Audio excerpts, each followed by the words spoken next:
my God. Akala ko na-captured yung video na ginawa ko. Oh my goodness. So, like what I was saying. So, I bought a lip oil in TikTok. This is a viral. So, I bought like five lip oils. So, I have apple wine lip oil. This one, apple berry. This is what I'm wearing. And I have apple peony lip oil. So, yan. So, the rest of the two, nilagay ko dun sa lunch box ko.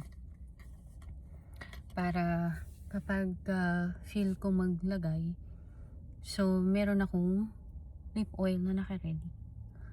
So, I bought this in TikTok. So, this is so worth it to buy. If I were you guys, just try and you will see the result.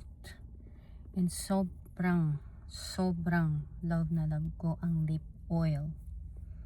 Yun lang.